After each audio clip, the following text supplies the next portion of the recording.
Aleluia.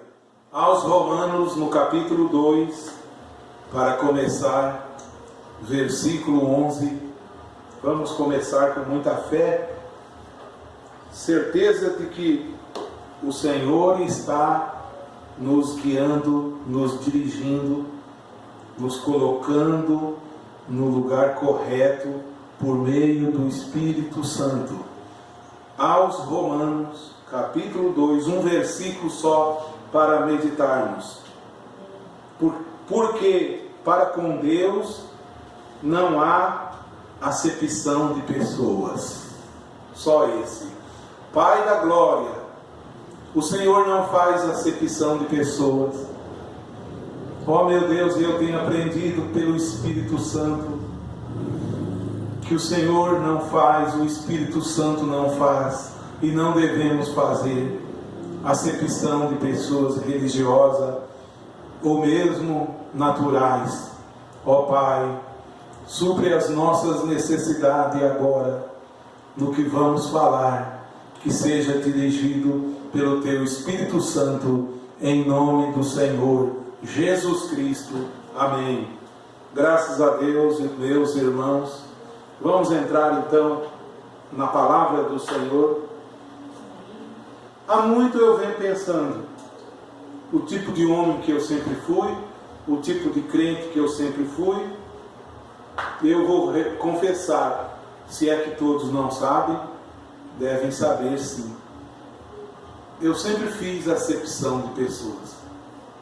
Lamentavelmente, nossa fé fazia acepção de pessoas. Mas Deus não faz acepção de pessoas. E eu quero entrar justamente na palavra de Deus e mostrar que a Bíblia tem personagens, tem textos, e os que faziam acepção, os que tinham preconceito, Deus quebrava tudo isso. Eu tinha preconceito religioso. Hoje não tenho mais. Hoje eu adoro a Deus na beleza da sua santidade. Pode ter um joio ao meu lado, não me incomoda, porque na verdade o joio não é para ser tirado agora, mas no fim os anjos tirará o joio. O próprio anjo de Deus colherá cada um. O joio será amarrado em feixe e o trigo será colhido no celeiro de Deus. E eu me incomodava. Mas a Bíblia disse: porque para com Deus não há acepção de pessoas. Jesus, quando encontrou a mulher samaritana, entre judeu e samaritano, ou entre judeu e gentios do mundo inteiro, sempre o judeu fez acepção de pessoas. Os judeus do passado, eu não sei o do presente, mas eu sei que eles continuam no judaísmo, na mesma velha lei, o mesmo espírito neles. Até hoje eles fazem acepção de pessoas, imaginando que Deus é só deles, imaginando que, quando eu imagino que Deus é só meu e Ele não é seu igual Ele é meu, eu estou menosprezando a sua fé, eu estou pensando por cima, acima do que Deus me deu para eu pensar. Quando eu digo, Deus é só do meu grupo, Deus é só da minha fé, Deus é só da minha igreja, Deus é só da minha religião, eu estou fazendo acepção de pessoas. Então Jesus, quando encontra a mulher vinha daquela tradição, porque cresceu ali, e talvez a família dela tenha passado por muita divisão, muito menosprezo. O que mais tem hoje é menosprezo religioso. E o judeu fazia. E Jesus, para as pessoas daqueles anos que Jesus estava, eles não tinham revelação, meus irmãos, que Jesus era o Filho de Deus, eles não tinham. Eles sabiam que Jesus era um judeu, filho de José e filho de Maria. Então, para a mulher, Jesus era mais um judeu que falava com ela.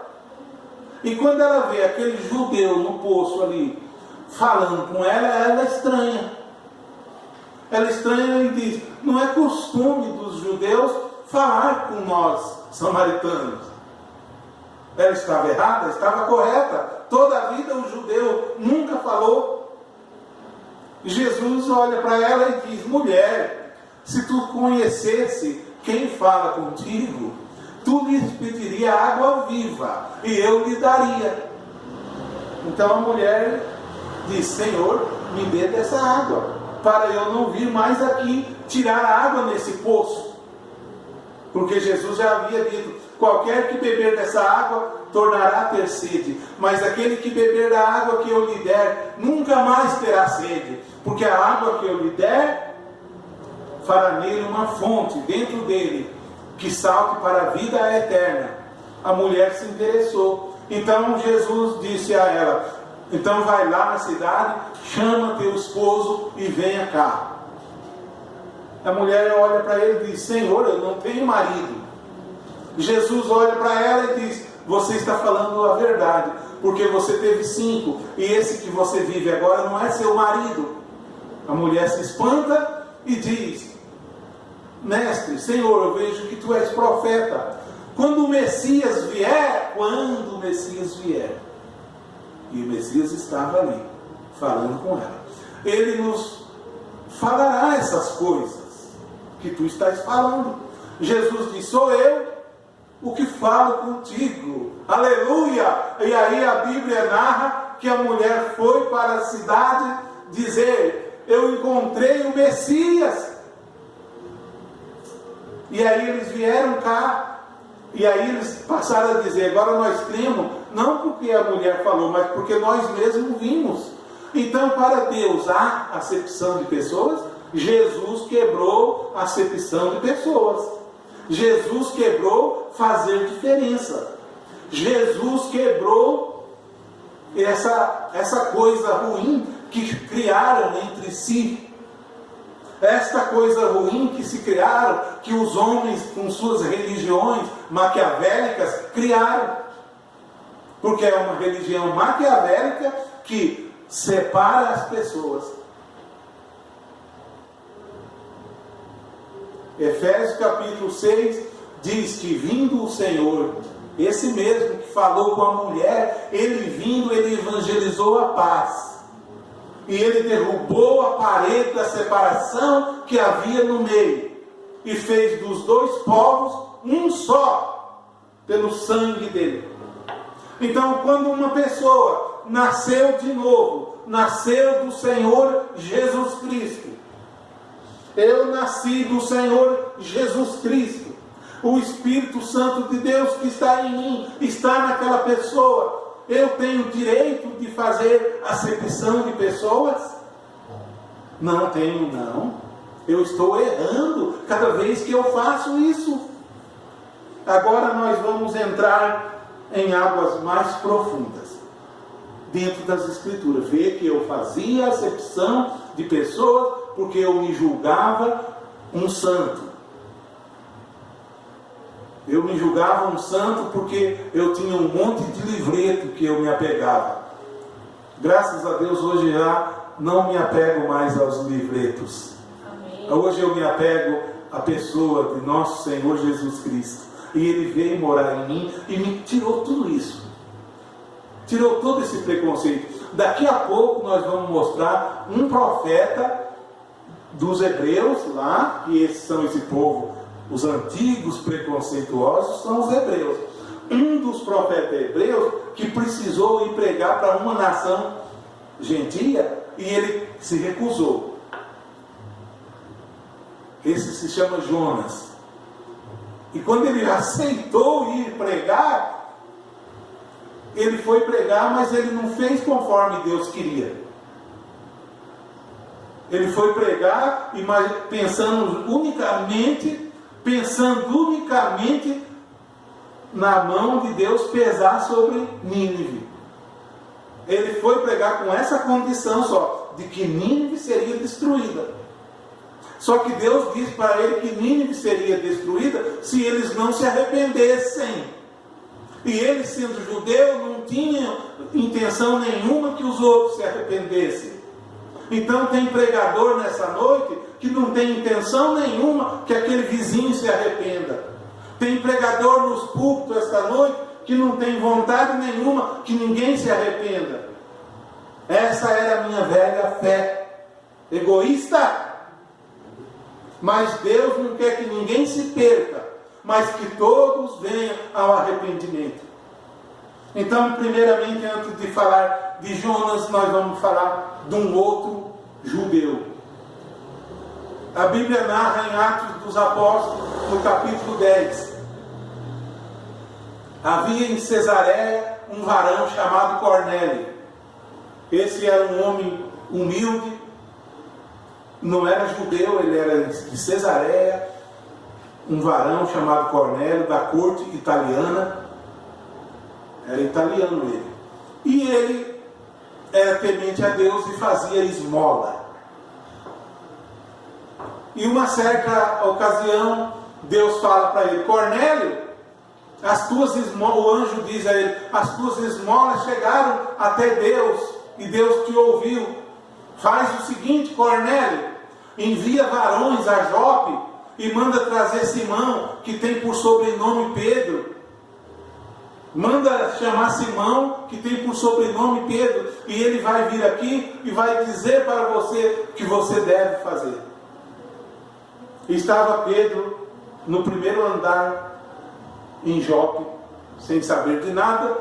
De repente ele foi, quando ele orava, ele foi arrebatado. Rapidamente assim o Espírito o arrebatou. Diz que o céu se abriu e uma cortina foi colocada ali diante dele, e uns animais quadrúpedes. E aquela visão disse para Pedro: Pedro, mata isso aí e come. Pedro disse: não, jamais. Eu nunca comi nada imundo, porque era judeu. Porque os judeus chamavam e chamam até hoje os gentios. Eles chamam os italianos, eles chamam os europeus, eles chamam os africanos, os americanos, os japoneses, os ingleses, os argentinos, os brasileiros. Eles chamam de cachorros. Porque Deus sempre tratou com Israel. Os profetas que vieram na Bíblia Velha, os profetas que vieram na Aliança Velha, desde Gênesis até Malaquias, sempre foi profeta hebreu. Então eles têm isso, que Deus é só deles. Então os outros é cachorros para eles. Levado a ídolos, cães, são cães. E então Pedro ficou pensando: como vou na casa de Cornélio? Não, ainda não. Pedro disse: eu nunca comi nada impuro. A voz diz: Pedro, não chame impuro o que o Senhor santificou. E isso aconteceu com Pedro por 3 vezes, a mesma visão. De repente Pedro olha assim, está chegando 3 homens. O Espírito fala para Pedro: desce, que estão te procurando. Vai lá e não faça muita pergunta não.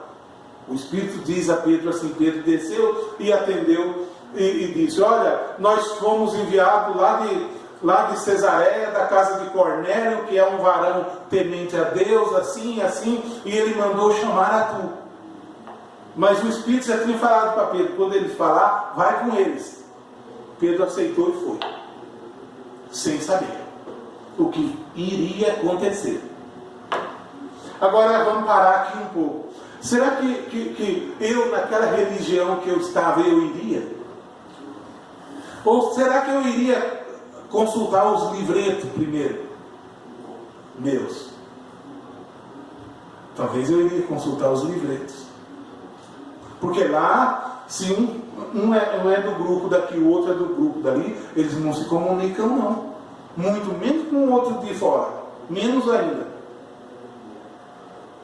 Lá, se é do grupo dali, o outro é do grupo de lá, não se comunica. Divide em família, destrói lares. maquiavélico, é um sistema terrível, cruel. Um pastor disse para mim, é o sistema dos que eu estudei, é o mais cruel, é esse sistema.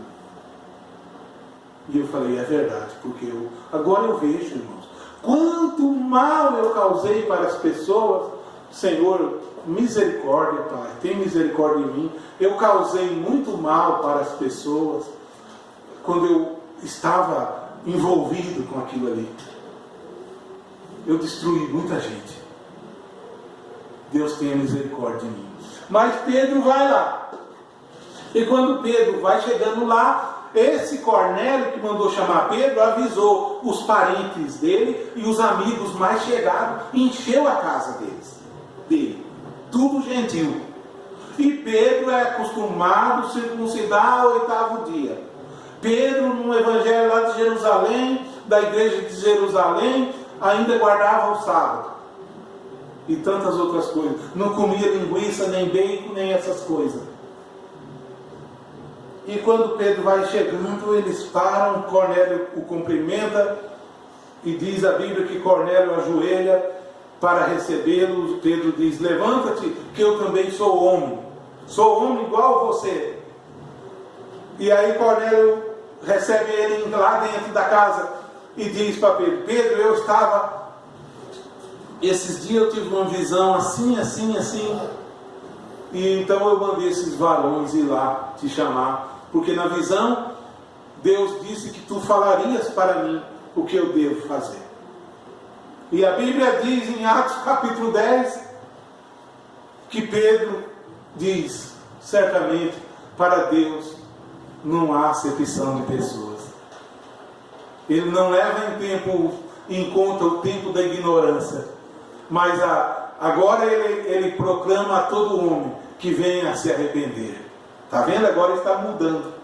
E ele começou a pregar o Cristo, o Senhor Jesus Cristo, o qual ele havia andado com ele.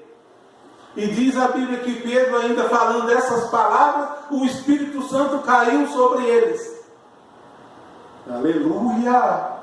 O Espírito não caiu sobre os que vieram com Pedro, que já havia recebido lá no dia de Pentecostes. E para eles o Espírito Santo era só deles. Agora caiu entre aquele povo que estava ouvindo, aquele povo que não guardava sábado, aquele povo que não circuncidava ao 8º dia, aquele povo que era chamado de cachorro. O Espírito Santo cai sobre eles. Na casa de Cornélio. Então, aquele povo, vou lá para Atos dos Apóstolos, capítulo 10, diz, verso 45, diz assim, e os fiéis, que eram da circuncisão, os que haviam vindo com Pedro, foram homens com Pedro lá na casa de Cornélio, todos quanto tinham vindo com Pedro, maravilharam-se de que o dom do Espírito Santo fosse derramado também sobre os gentios. Aquele povo um olhou para o outro. Aí Pedro confirmou que Deus não faz acepção de pessoa. Deus não está preocupado que eu pregue simplesmente aos santos. Deus não quer que eu fique pregando aos santos. Enquanto que os pastores daquele sistema lá que eu vivi 30 e tantos anos, só prega aos crentes da igreja. Eles só pregam aos crentes da igreja. Vamos daqui a pouco continuar aqui. Vou parar aqui e falar. O que benefício tem em pregar a crente da igreja? Se Jesus diz para nós ir a todo mundo, pregar o evangelho a toda criatura. Quem crer e for batizado será salvo, e quem não crer será condenado. Que benefício faz eu pregar todo domingo? A única coisa que eu fiz em todos esses anos foi pregar aos crentes. Não fiz nada de bom. Mas eles erram feio com os livretos deles, e eu errei feio crendo nos livretos. Sabe por quê? Porque Jesus prometeu que quando o Espírito Santo viesse, Então o Espírito Santo nos ensinaria todas as coisas. Já não seria necessário pregar todo domingo, o pastor pregar aos crentes, porque o crente tem o Espírito Santo também. O crente tem o Espírito Santo que o conduz a toda a verdade. E o pastor está lá todo domingo pregando ao crente. Cada domingo um livreto novo, pregando ao crente. Porque Deus disse que nesse concerto que Ele faria novo, Ele faria um concerto quando o Espírito Santo viesse, que é justamente o Espírito Santo em mim e em você. Ele não faria um concerto igual Ele fez lá atrás. Não ia ser escrito nos livros, a lei dele. Não ia ser escrito em letras.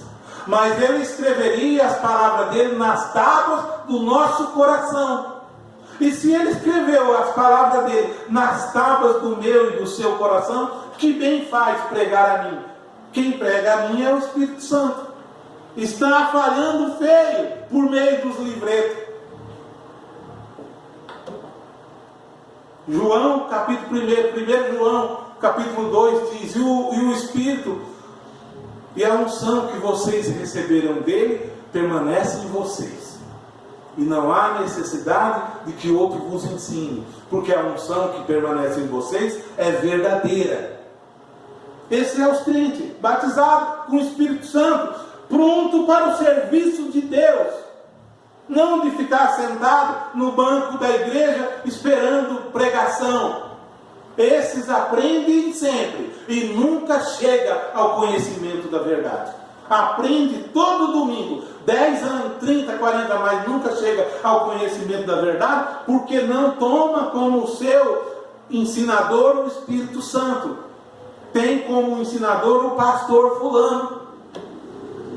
E quando eu passei a ter o Espírito Santo como meu ensinador, ele disse: tu não tem que pregar aos crentes, porque os sãos não necessitam de médico. Não é os sãos que necessitam de médico, é os doentes que necessitam. Vai a todo mundo, pregue o Evangelho, não dentro das 4 paredes.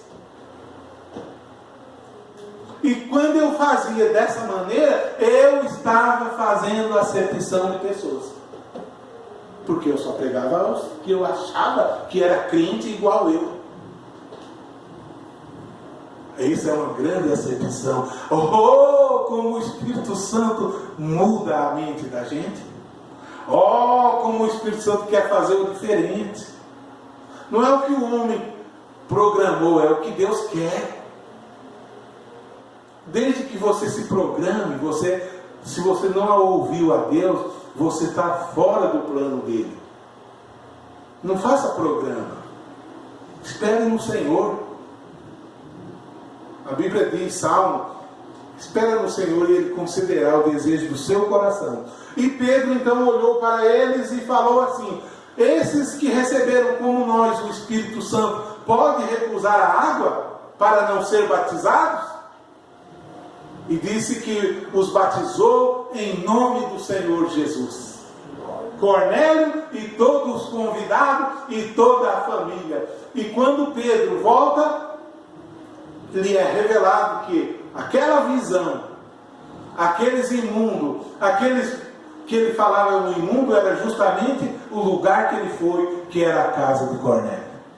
Então eu tinha uma fé farisaica.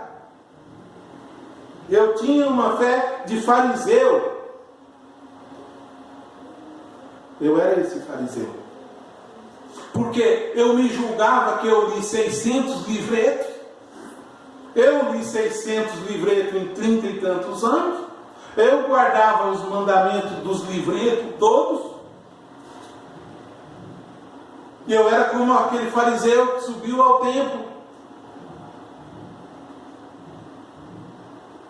Eu era daquela maneira. E na minha oração era egoísta. Porque eu aprendi lá que quando você for orar, você deve estar apresentando a Deus as coisas de você. O que você é. Não tem que estar apresentando o que você é. Porque quando você está orando, você não está pregando. Quando você está orando, você está falando com Deus. Você não está orando para que os outros escutem as tuas orações. Quem faz isso são aqueles que ficam para serem vistos pelos homens nas esquinas da rua para receber o seu galardão. Mas quando tu quiser orar, entra no teu quarto, fecha a tua porta. Não precisa apresentar isso e aquilo com tua oração, porque o teu Pai que vem secretamente te recompensará publicamente. Caiu por terra aquele ensinamento de que eu tenho que apresentar isso e aquilo com a minha oração. Eu não tenho que apresentar nada. Eu tenho que me apresentar como um instrumento santo, puro e agradável a Deus. E quando eu quiser agradar a Deus, eu não posso desagradar aquela pessoa que não conhece o Senhor. Não posso. Porque aquele fariseu lá do templo, ele era correto. Só é fariseu quando é correto. Nunca é fariseu errante. O que erra não é fariseu. O que vive muito correto, aquele é fariseu. Quando você vê um pastor lá, eu falo de lá porque vivi a maior parte dos meus dias lá. Se tivesse vivido em outro lugar, eu estaria falando. E ele se julga acima dos outros. Aquele é um grande fariseu. E como tem deles aí nessa noite pregando. E as pessoas, coitadas, sem revelação, mas muita gente que está ouvindo a mim, está se despertando. Graças a Deus. E não precisa que sigam a mim, não. Que sigam o Senhor Jesus lá. Sigam o Senhor Jesus, sejam humildes. O fariseu disse, vê como o fariseu vai falar diante de Deus. Olha a oração dele. Olha a oração do fariseu. Era assim a oração dele. E eu aprendi lá na mensagem. Então quando tu for orar, tu tem que apresentar isso com a tua oração. E o fariseu vai apresentar, dizendo, Senhor, eu guardo todos os mandamentos. Eu dou o dízimo de tudo. Na minha casa tem doutrina. Na minha casa nós guardamos a lei. Eu não sou como os outros pecadores, porque eu guardo tudo. E isso eu estava apresentando na minha oração lá. Aprendi assim lá, erroneamente. E não tinha amor para orar pelas pessoas. Hoje eu tenho. Porque eu fui pecador. Terrivelmente pecador. E quando o fariseu erra, pior ainda, sabe que hora que é? Enquanto ele dá o dízimo, enquanto ele guarda a lei, enquanto ele faz tudo certo, não tem nada errado nele. Desde que ele não aponte para o outro. Desde que ele não aponte para o outro. O erro dele foi justamente apontar, quando ele disse assim, eu não sou como os outros pecadores, nem tampouco como aquele pecador ali, olha, que subiu aí. E diz que o pecador, coitado do pecador, ele era pecador mesmo, não negava, ele nem para cima olhava e dizia, Senhor, tem misericórdia de mim que sou o pecador.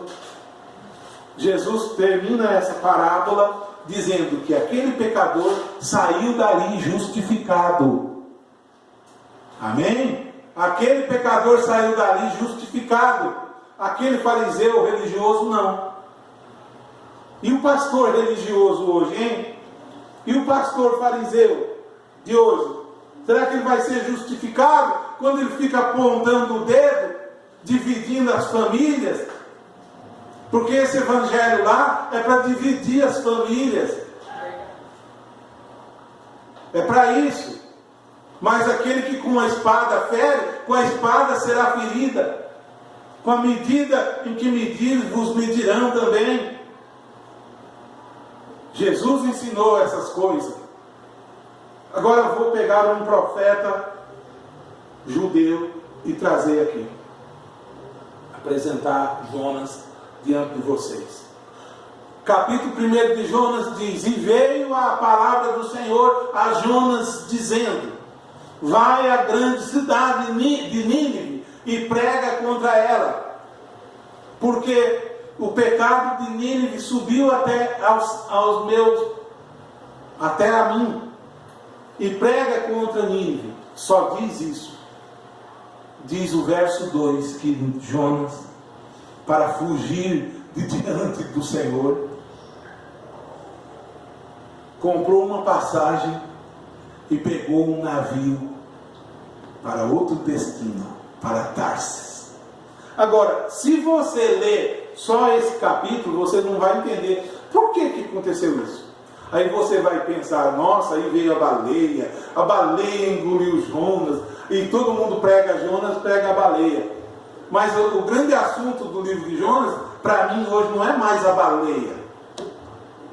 Porque quando chega, depois que tudo acontece, que nós sabemos o que aconteceu, ele comprou a passagem, e entrou no navio e desceu no porão do navio para Tarsis, para fugir de diante do Senhor, a Bíblia diz. E o Senhor fez vir no mar uma grande tempestade e as águas se agitaram. Quando você começa a querer fugir de Deus, não vai faltar oportunidade para você. Vai ter navio te esperando. Quando você querer fugir de Deus, vai ter carro importado te esperando para fugir de Deus. Vai ter avião te esperando para fugir de Deus. Vai ter portas e mais portas para você entrar, desde que você fuja de Deus. E quando ele vai e foge mesmo, ele vai para descansar lá embaixo. Está fugindo, não quer nem saber. Quem está fugindo quer mesmo que nem fale mais em Deus perto. Mas por que Deus fez assim? Porque quando Deus manda você fazer alguma coisa, faça. Deus não mandou o irmão tal, mandou você. Deus simplesmente poderia deixar ele lá e chamar outro. Mas Deus queria dar uma lição, e a lição está aqui. Depois que Jonas conta para os marinheiros que ele era um homem hebreu, e pediu que os lançassem, jogassem ele no mar, e eles jogam, ainda ressentindo em jogar, mas joga, o mar se acalma, e Deus preparou um grande peixe, a baleia, e engoliu Jonas. A Bíblia diz, ali pelo capítulo 3 do livro de Jonas, que Jonas orou a Deus fielmente. Naquela hora agora ele pede perdão a Deus. Irmão, quando você entra na barriga de um peixe grande, agora você ora com sinceridade, hein? Ele orou, ele falou muitos salmos, ele orou várias orações que está na Bíblia. Jonas fez ali dentro da barriga do peixe, e Deus ouviu a oração de Jonas. Esse grande Deus misericordioso vem dar uma chance a Jonas, no capítulo 2, melhor dizendo. Então dá essa chance a ele, e ouve ele, e ordena a baleia ir vomitá-lo, e ele é vomitado justamente ali em Nínive, bem nas praias, bem, vamos dizer, bem onde acontecia todo o pecado da cidade. Pensa num judeu que guarda a lei, pensa num pastor de lá, um santarrão cheio de livreto, pregar no meio de um povo que não sabia diferenciar entre a mão direita e a esquerda. A Bíblia diz que eles eram gente indoutas, 2 milhões de pessoas, pecadores. Ele não queria ir, por isso que ele estava fugindo. Essa é a lição. Ele não queria ir, sabe por quê também? Porque ele, sendo judeu,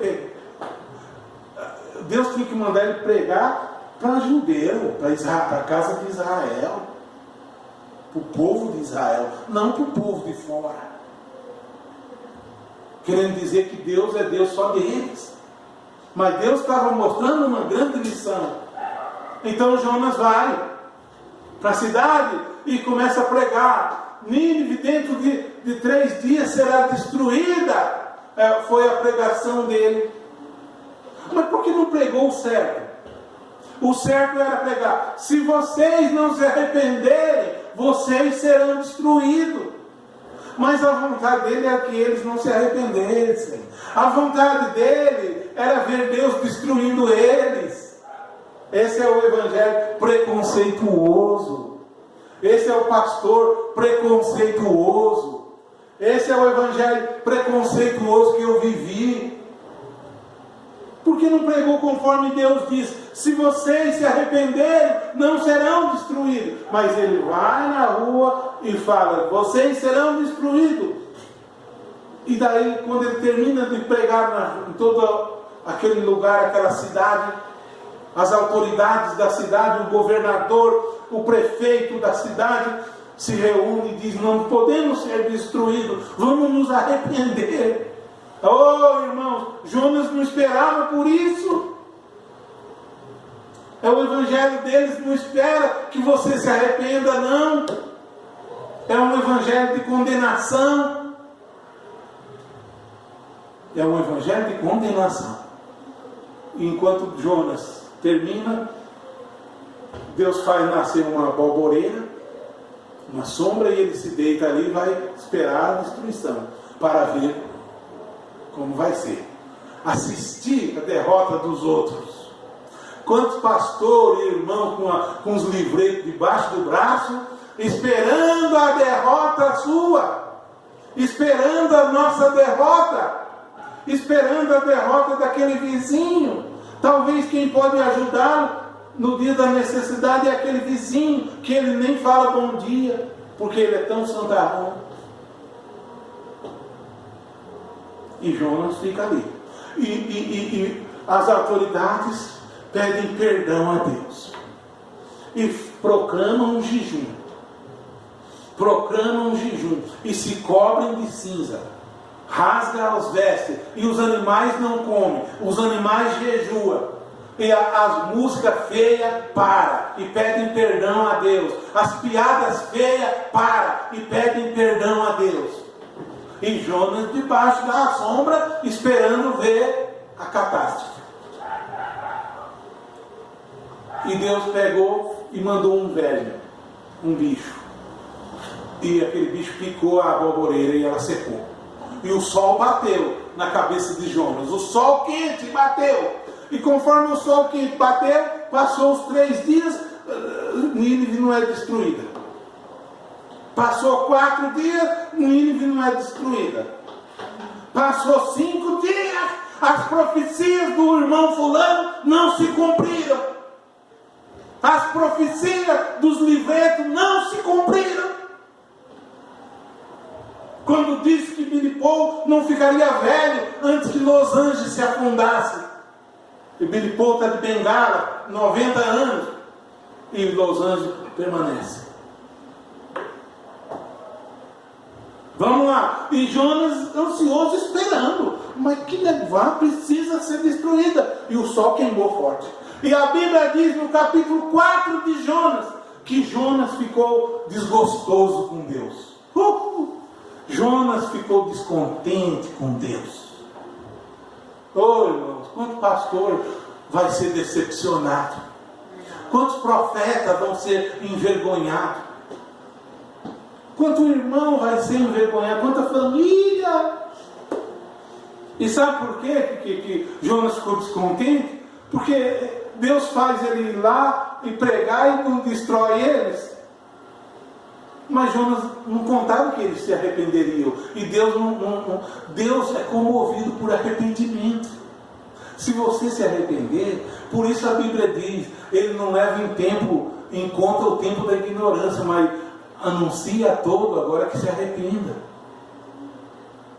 E ficam descontentes. A Bíblia diz em São Mateus, no capítulo 20, que Deus, o Senhor da Seara, mandou obreiros no primeiro dia da Seara, trabalhar na Seara por um ordenado. E na segunda hora, outros obreiros. Mas na terceira hora e na última hora mandou também. E no final do dia chamou todos para receberem.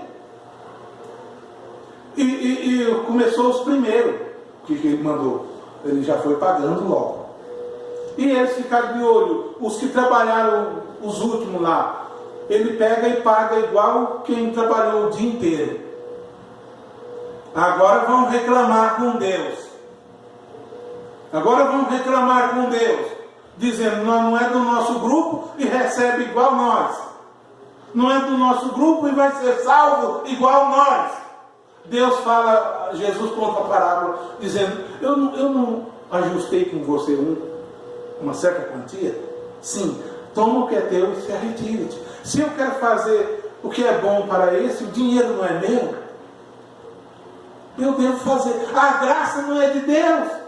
A graça não é de vocês, não. Se a graça de vocês fosse, todos já estariam condenados. Todos já estariam condenados. Mas a graça do Senhor se manifestou, trazendo salvação a todo homem. Pela graça sois salvos por meio da fé. Isso não vem de vocês, isso é dom de Deus. Não é porque você pertence ao tabernáculo que você é salvo, mas é desde que você lavou suas vestes no sangue do Cordeiro. Essa é a graça do Senhor que salva todo homem, não simplesmente o da igreja tal. E esses ficaram chateados com Jesus. São Mateus capítulo 10, porque ele tratou todos iguais. Trata todos iguais. Tiago diz, se no vosso ajuntamento, vocês estão fazendo acepção de pessoas, se no vosso ajuntamento entrar um homem bem vestido, mas bem, uma grande autoridade, e você disser, o Senhor venha para cá, e entrar um simplesinho com um vestido rasgado, você disser, fica tu lá, tu fica lá. Por acaso não fizeste acepção de pessoas? Sim. Ouvi, meus amados irmãos, por acaso Deus não escolheu aos pobres deste mundo para serem ricos no seu reino? Tá. E Jonas então ficou descontente, saiu contrariado com Deus e foi reclamar, sabe do quê? Por que Deus deixou a boboreira morrer? Que estava dando sombra para ele. Deus ainda dá uma nele e fala, Jonas, Nínive é uma cidade com 2 milhões de pessoas que não sabem diferenciar sua mão direita e a esquerda. Tu não teve misericórdia de Nínive com 2 milhões de pessoas. E essa planta é uma erva que ela nasce hoje e morre amanhã. Tu está tendo misericórdia da boboreira e não tem misericórdia da cidade de Nínive, Jonas. Irmãos, eles têm misericórdia das coisas deles. Mas numa grande cidade, eles colocam todos no inferno. Todos. Eles não pregam que se arrependam dos seus pecados. Não pregam. E Jesus ensinou para nós uma única coisa: ide a todo mundo e pregai o Evangelho. Esse negócio de ficar dentro da igreja pregando, isso não é o mandamento do Senhor, não. O mandamento do Senhor é pregar o mundo inteiro. E como eu não tenho condição de ir, hoje eu posso gravar. Aquela da semana passada já deu 400 pessoas que assistiram. Amém. 400 assistiram. Vai a todo mundo, prega o Evangelho. Não leva Deus fulano, não leva Deus ciclano, leva Jesus Cristo somente. Então eu quis dizer sobre o Evangelho preconceituoso, ou preconceito religioso. O preconceito religioso transmite ódio, intolerância, maldade, não toleram as pessoas, separação, divisão, raiz de amargura, e por aí vai. Essa é a intolerância religiosa. E nós temos que pregar o Cristo vivo ao mundo e a quem quer que seja. E eu sou contra fazer lei para obrigar as pessoas do mundo a viver como crente. Porque Jesus não mandou nós ir a todo mundo fazer lei. Porque aquele que é limpo, limpe-se ainda. O que é sujo, suje-se ainda. Não diz para fazer lei a obrigar os descrentes a ser como cristão. Não, não. ele vive como ele quer, ele tem o direito dele. Então vá ao mundo e pregue o Evangelho. Se o Evangelho mudá-lo, amém. Do contrário, lei não vai servir. Lei não vai servir. Que comunhão tem as trevas com a luz? Né? Que comunhão tem a palavra de Deus com as trevas? A palavra de Deus é por aceitação. O amor de Deus é por revelação, é por graça. A graça do Senhor não é pela lei do homem. Que Deus fale melhor no meu e no seu coração, em nome do Senhor Jesus Cristo.